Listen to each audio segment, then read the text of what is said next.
निरंकारी साखी, परिवार में बच्चों की सच्चाई।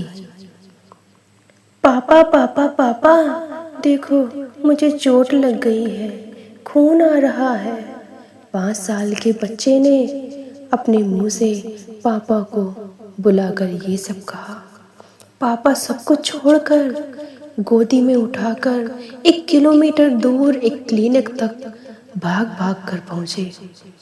दुकान, कैश काउंटर सब नौकर के भरोसे छोड़ आए, सीधा डॉक्टर के करीब में दाखिल हुए। डॉक्टर से बोले, देखिए डॉक्टर साहब, मेरे बेटे को क्या हो गया है। डॉक्टर साहब ने देखते हुए कहा, अरे भाई साहब, घबराने की कोई बात नहीं है, मामूली सी चोट है, ड्रेसिंग कर दी है, जल्दी ठीक हो जाएगी। डॉक्टर साहब कुछ पेन किलर लिख देते हैं और तो दर्द कम हो जाता। अच्छी से अच्छी दवाइयाँ लिख देते ताकि जल्दी ठीक हो जाए घाव, मेरा बेटा जल्दी ठीक हो जाए। डॉक्टर बोला, अरे भाई साहब जी, क्यों इतना परेशान हो रहे हो, कुछ नहीं हुआ है, 3-4 दिन में ठीक हो जाएगा। बच्चे को लेकर पापा लौटे तो नौकर बोला, सेठ जी, आपका ब्रांडेड महंगा शर्ट खराब हो गया, खून लग गया, अब ये तो दाग भी नहीं जाएगा। तो पापा बोले, कोई नहीं, ऐसे शर्ट बहुत आ जाएंगे, मेरे बेटे का खून बह गया तो चिंता खाए जा रही है, कमज़ोर नहीं हो जाए। तू जा, एक काम कर, थोड़े सूखे मेवे फ्रूट्स ले आ, बेटे को खिलाने पड़ेंगे, और जाके थोड़े जूस भी ले आना 3-4 प्रकार के, ठीक है।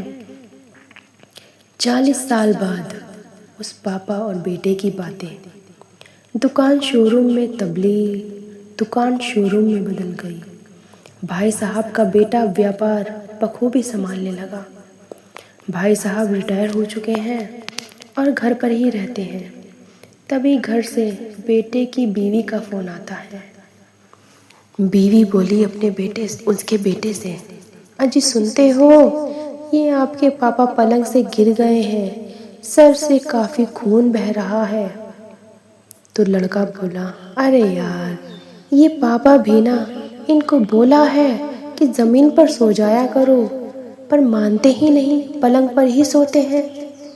अरे सुनो रामू काका, जाओ घर पर जाकर पापा को डॉक्टर अंकल के पास ले जाओ, ठीक है, मैं आता हूँ, सीधा हॉस्पिटल में ही आ जाऊँगा।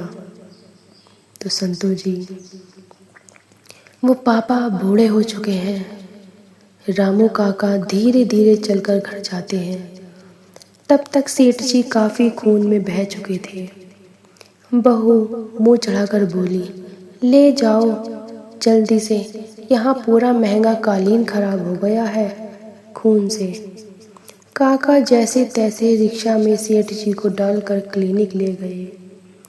बेटा अब तक क्लिनिक नहीं पहुंचा और काका ने फ़ोन किया कि बेटा पापा को देखने आ जाओ, लेकिन बेटा ने फ़ोन रिसीव ही नहीं किया। जो दूरी 40 साल पहले एक बाप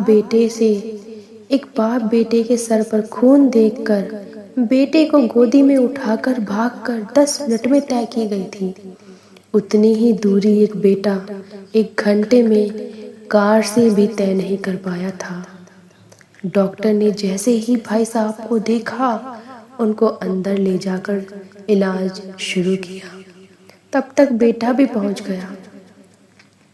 डॉक्टर अंकल बोले, बेटा खून बहुत बह गया है, अब इनको एडमिट करना पड़ेगा।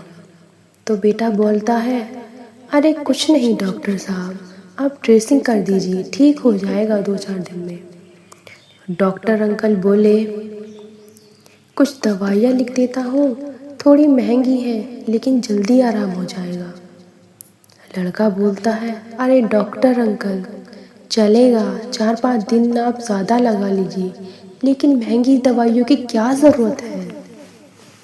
चलो जल्दी कीजिए डॉक्टर अंकल, मुझे शोरूम के लिए निकलना पड़ेगा। यह सुनते ही डॉक्टर अंकल के सब्र का बांध टूट गया। और 40 साल पहले की उसे पूरी घटना सुनाई। उसे एहसास कराया कि वो तुमसे कितना स्नेह करते हैं और तुम अपने पिता के साथ अब ऐसा कर रहे हो। संतो जी, आज के संसार की यही सच्चाई है। आज हमारे अंदर का इंसान पूरा मर चुका है।